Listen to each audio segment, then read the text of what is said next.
Hi friends, स्वागत है आपका मेरे चैनल पर। मैं श्रुति सिंह।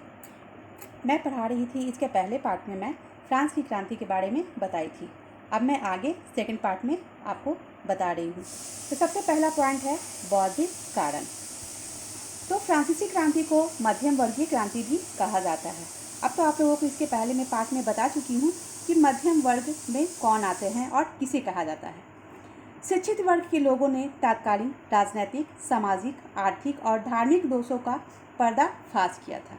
तो जब फ्रांस में हर तरह के क्षेत्र में, जैसे सामाजिक, आर्थिक, धार्मिक, हर क्षेत्र में जब पर्दाफाश हो गया, तो वहाँ के जो लोग थे, वहाँ की जो जनता थी, वहाँ के जो जनमानस थे, उसमें आक्रोश पैदा हो गया था।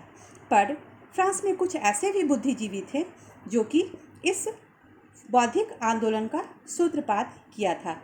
जैसे उसमें थे मॉन्टेस्क्यू, वॉल्टेयर और रूसो। मॉन्टेस्क्यू ने अपनी पुस्तक विधि की आत्मा लिखी थी। मॉन्टेस्क्यू की जो पुस्तक थी विधि की आत्मा, जिसमें उन्होंने 3 अंगों की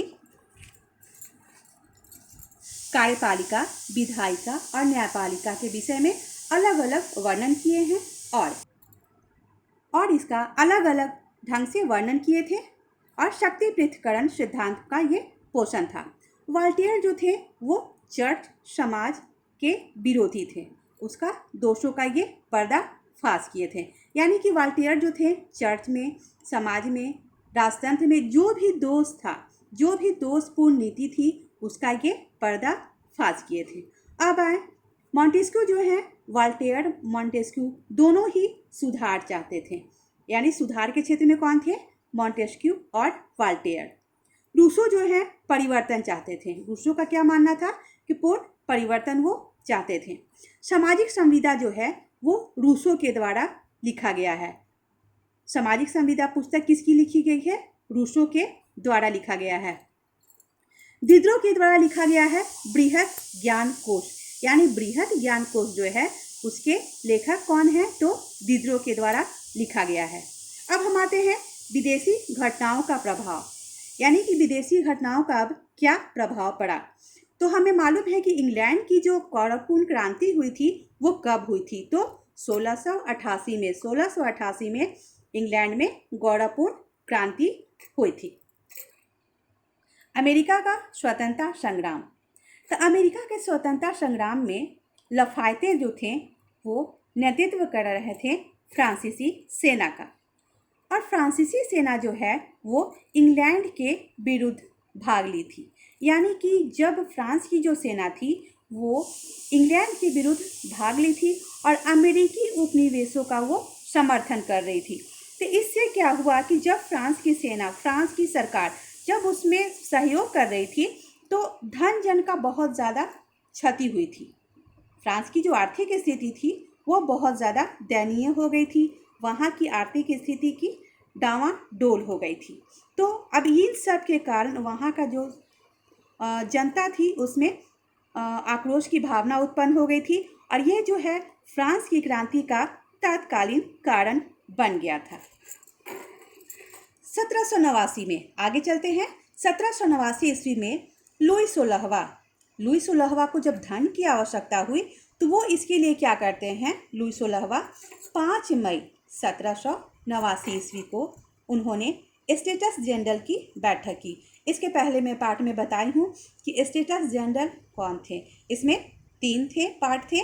प्रथम में पादरी, दूसरे में कुलीन और तीसरे में जो मध्यम वर्ग आते हैं। इसमें प्रथम एवं द्वितीय जो स्टेटस जे थे उसमें 300 प्रतिनिधि थे। यानी कि पहले और दूसरे में के 300 प्रतिनिधि और तृतीय स्टेट के 600 प्रतिनिधियों ने भाग लिया था। ठीक है, यहाँ पर तीनों स्टेटस के जो प्रतिनिधि थे इस सम्मेलन में, इस बैठक में भाग लेते हैं।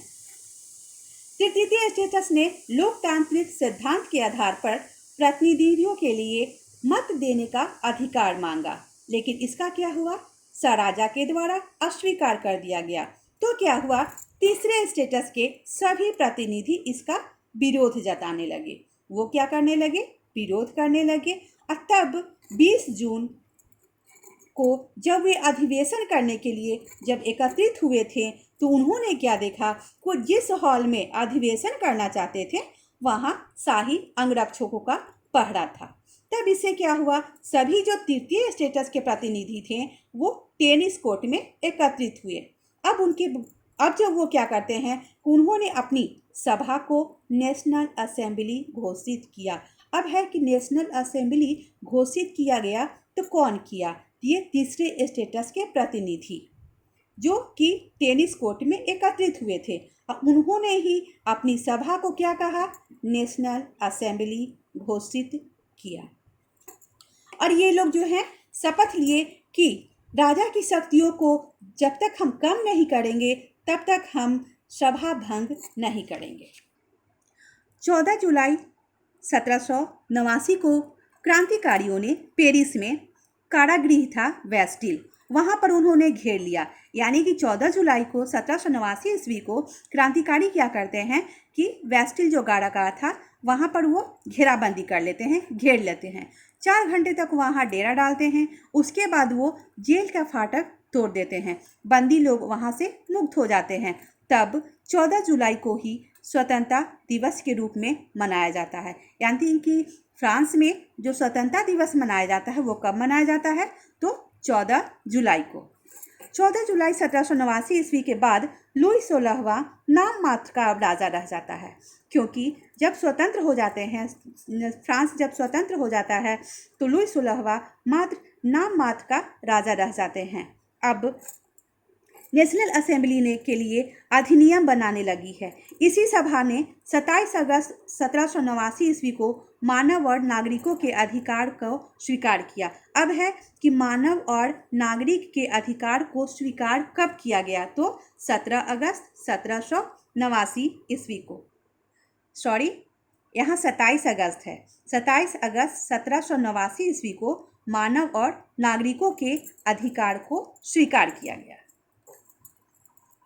जब वहाँ पर लोग स्वतंत्र हो गए, जब वहाँ पर स्वतंत्रता दिवस मनाने जाने लगा, तो क्या हुआ कि अब राज्य में किसी भी व्यक्ति पर मुकदमा नहीं चलाया जा सकता था। सभी व्यक्ति स्वतंत्र हो गए। सभी को अब ये नहीं था कि कोई भी व्यक्ति किसी के मर्जी के बिना अपना धर्म नहीं मान सकता है, या फिर प्रेस या भाषण की स्वतंत्रता जो थी वो नहीं मिल सकती है। सभी उन्हें देश में जो है फ्रांस में सभी स्वतंत्रता मिलने लगा सभी को। अब मध्यम वर्ग जो थे वो अपनी मर्जी से, अपनी इच्छा से सब सारा कार्य करने लगे। उन पर अब किसी भी प्रकार का दबाव नहीं था। 1791 में नेशनल असेंबली ने संविधान का प्रारूप तैयार किया। अब है कि संविधान का जो प्रारूप तैयार किया गया था नेशनल असेंबली द्वारा, तो कब किया गया था, तो 1791 में नेशनल असेंबली ने संविधान का प्रारूप तैयार किया था। इसमें शक्ति पृथक्करण के सिद्धांत को अपनाया गया था। तो शक्ति पृथक्करण का जो सिद्धांत है वो किसका है, तो ये सिद्धांत मॉन्टेस्क्यू का है। लुई 16वां ने नए संविधान को मान लिया। अब जब नया संविधान लागू हो गया, प्रारूप इसका तैयार हो गया, तो लुई 16वां जो है इस संविधान को मान लेते हैं। अप्रैल 1792 में नेशनल असेंबली ऑस्ट्रिया, प्रसा तथा सेवाय के विरुद्ध युद्ध की घोषणा कर देती है। अब है कि जैकोबिन क्लब पेरिस के भूतपूर्व कॉन्वेंट ऑफ सेंट जेकब के नाम पर रखा गया था। अब है कि जैकोबिन क्लब जो रखा गया नाम किसके नाम पर रखा गया था, तो ये कॉन्वेंट ऑफ सेंट जेकब के नाम पर रखा गया था। इसका नेता कौन था, मैक्समिलियन रॉब्सपियर। इसके जैकोबिन जो क्लब है तो इसके नेता कौन थे, मैक्समिलियन रॉब्सपियर थे। रॉब्सपियर का राज अब क्या है कि आतंक का राज क्या है, तो उसमें रॉब्सपियर आते हैं। रॉब्सपियर जो थे वामपंथी विचार के थे। रॉब्सपियर कैसे थे, वामपंथी विचार के थे। वो जो है पदार्थों पर, कई तरह के जो खाद्य पदार्थ थे उन पर महंगाई का अभाव, नाराज होकर, महंगाई का जो उस समय बहुत ज़्यादा महंगाई हो गई थी, तो उसके अभाव में नाराज होकर वो हिंसक विद्रोह की शुरुआत किए। तो कौन किए हिंसक विद्रोह की शुरुआत, रॉब्सपियर जो थे। वो क्या किए कि 14 महीने में लगभग 17,000 व्यक्तियों पर मुकदमे चलाए और उन्होंने सभी को फांसी दे दिए। तो 14 महीने में लगभग 17,000 व्यक्तियों पर मुकदमे चलाए गए और उन्होंने उन्हें फांसी दे दी। और उनका कहना था कि 21 वर्ष से अधिक उम्र वालों को मतदान का अधिकार देकर, चाहे उनके पास संपत्ति हो या न हो, चुनाव कराना चाहिए। ये किसका कहना था? तो रॉब्सपियर का कहना था। 21 सितंबर 1792 को नवनिर्वाचित असेंबली को कन्वेंशन नाम दिया गया। अब यहाँ ये इम्पॉर्टेंट है कि कन्वेंशन नाम जो दिया गया वो किसे दिया गया? तो ये 21 सितंबर 1792 को नवनिर्वाचित असेंबली को कन्वेंशन नाम दिया गया था। लुई 16वां पर मुकदमा चलाया गया। 21 जनवरी 1793 को उन्हें फांसी दे दिया जाता है। तो लुई 16वां को जो फांसी दिया गया तो कब दिया गया? 17 जनवरी 1793 को। तो फांसी क्यों दिया गया? क्योंकि उन्हें देशद्रोही घोषित कर दिया गया था। उसके बाद उनकी जो पत्नी थी ऑस्ट्रिया की राजकुमारी अंतोनेट, उनको भी फांसी दे दिया जाता है। रॉब्सपियर जो थे वो आतंक का राज फैलाए हुए थे। रॉब्सपियर जो थे वो आतंक का राज फैलाए हुए थे। इसके कारण उन्हें 1799 में उनका जो आतंक था वो बहुत ज़्यादा फैल गया था। यानी कोई भी जब क्रांति होती है या फिर देखिए कि आर्थिक मंदी जब शुरू हुई थी तो 29 और 30 में शुरू हुई थी, लेकिन ये 30 में बहुत ज़्यादा हो गया था। उसी तरह से जब कोई भी आतंक होता है तो एक समय स्टार्टिंग होता है और फिर एक समय ऐसा आता है जब वो बहुत ज़्यादा उच्च शिखर पर पहुंच जाता है। उसी तरह से रॉब्सपियर का जो आतंक था वो 1793 में बहुत ज़्यादा फैल गया था। रॉब्सपियर भी थे वो आतंक फैलाए हुए थे। इसी कारण उन्हें जुलाई 1794 में उन्हें मृत्यु दंड दे दिया गया। क्यों दिया गया? क्योंकि हिंसात्मक कार्य के लिए। उसके बाद 1795 में नया संविधान बनाया गया जिसने फ्रांस में गणतंत्र की शुरुआत की। यानी कि फ्रांस में जो गणतंत्र की शुरुआत हुई थी तो कब हुई थी? 1795 में, जब नया संविधान बनाया गया। अब हम फ्रांस की क्रांति के बारे में इसे पढ़ रहे थे, क्या कारण था। अब हम पढ़ेंगे क्रांति का परिणाम क्या हुआ। तो क्रांति का परिणाम क्या था? पुरातन व्यवस्था का अंत। तो फ्रांस की जब क्रांति हुई थी उसके बाद परिणाम यही हुआ कि पुरातन व्यवस्था का अंत हो गया और वहाँ स्वतंत्रता, समानता और बंधुत्व को प्रोत्साहन दिया गया था। दूसरा है धर्मनिरपेक्ष राज्य की स्थापना। क्रांति के बाद क्या परिणाम हुआ? तो धर्मनिरपेक्ष राज्य की स्थापना हो गई। अब सभी जनता को धर्मनिरपेक्ष यानी राज्य जो है धर्म से अलग हो गया। सभी व्यक्ति, सभी जनता जो है वहाँ के अपने अपने धर्म को इच्छानुसार मान सकते थे। उन पर किसी भी प्रकार का दबाव नहीं था। जनतंत्र की स्थापना। जनतंत्र की स्थापना में क्या है कि फ्रांस की क्रांति ने राजा के जो दैवीय अधिकार थे उनको समाप्त कर दिया गया। यानी राजा का जो अधिकार था, राजतंत्र जो था, उसे समाप्त कर दिया गया और जनतंत्र की स्थापना हो गई। चौथा पॉइंट है व्यक्ति की महत्ता की स्वीकृति। अब यहाँ क्या है? व्यक्ति की महत्ता को महत्व दिया गया। यानी व्यक्ति की, यानी कि यहाँ पर ये नहीं समझा गया कि जो अमीर लोग हैं या फिर जो प्रतिष्ठित हैं उन्हें ही महत्व दिया जा रहा है। क्रांति के बाद जनमानस यानी जो सामान्य लोग हैं, मध्यम वर्ग हैं, सभी को महत्व दिया जाने लगा। समाजवाद का प्रारंभ। समाजवाद का प्रारंभ भी हुआ। परिणाम इसका हुआ, विशेष परिणाम हुआ। अब क्या हुआ? सभी व्यक्ति जो हैं यहाँ पर अमीरी गरीबी का कोई भेदभाव नहीं रह गया। अमीरों की जगह गरीबों को भी स्थान दिया गया था। वाणिज्य व्यापार में वृद्धि। अब इसका परिणाम क्या है? छठा था वाणिज्य व्यापार में वृद्धि। क्रांति के बाद फलस्वरूप क्या हुआ कि यहाँ पर जो भी व्यापारिक प्रतिबंध लगाए हुए थे वो प्रतिबंध हटा दिए गए थे। दास प्रथा का उन्मूलन। इस क्रांति के बाद क्या हुआ?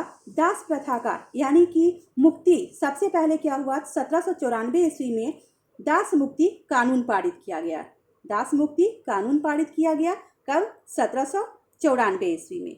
और अंतिम रूप से जो फ्रांसीसी उपनिवेश जो थे वो दास प्रथा को उन्मूलन किए। कब किए अंतिम रूप से? 1848 ईस्वी में।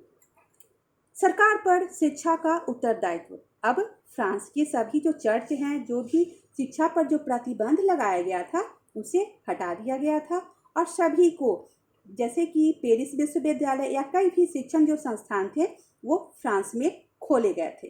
राष्ट्रीय कैलेंडर की शुरुआत, 9वां पॉइंट क्या है? राष्ट्रीय कैलेंडर की शुरुआत। अब फ्रांस में नया राष्ट्रीय कैलेंडर लागू किया गया था जिसको ऋतुओं के आधार पर 12 महीनों में बांटा गया था। उनका नया नाम था ब्रूमेयर, थर्मिडार्ट आदि रखा गया था। अंतिम और बहुत ही महत्वपूर्ण पॉइंट है महिला आंदोलन। इसमें क्या हुआ था?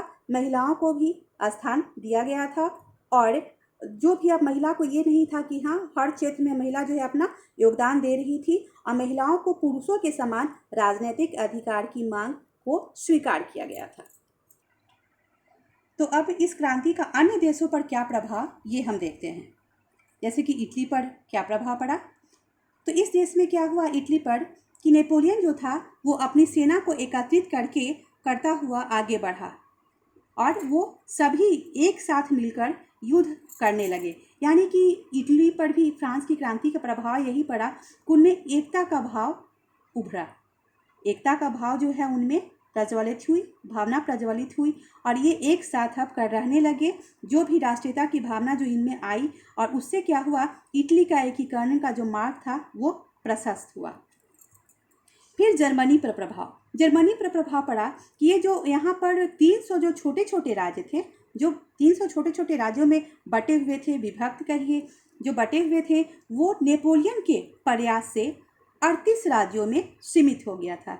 यानी कि यहाँ पर भी इस क्रांति का स्वतंत्रता, समानता और बंधुत्व की भावना का आगे बढ़ी और यहाँ की जो जनता थी वो उनमें जनता में स्वतंत्रता, समानता के बंधुत्व की भावना उठी और ये जर्मनी के लोगों ने अपनाया और ये आगे चलकर जर्मनी के एकीकरण में बल दिया।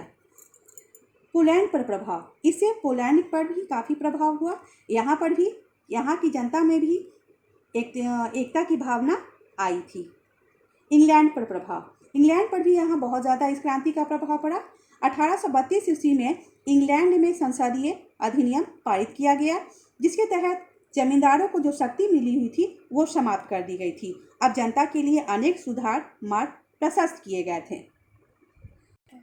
तो फ्रेंड्स, इस फेज में जैसे कि इसका जो पॉइंट है क्रांति का स्वरूप, तो इसमें कोई खास बात नहीं है, कोई खास नहीं है पॉइंट, तो मैं बस मेन जो है उसे बता देती हूँ। 1789 ईस्वी में फ्रांसीसी क्रांति को एक बुर्जुआई यानी कि मध्यम वर्गीय क्रांति भी कहा जाता है। यानी कि इस क्रांति में एक विशेषाधिकार प्राप्त वर्ग मिला और दूसरे विशेषाधिकार वर्ग जो शासन थे स्थापित किया गया। यानी कि यहाँ पर जो मध्यम वर्ग थे उन्हें कोई स्थान नहीं दिया गया था। उन्हें कोई जैसे कुलीन वर्ग थे या फिर पादरी वर्ग थे, ये जो दोनों वर्ग थे ये मध्यम वर्ग को अपनी हेय दृष्टि से देखते थे।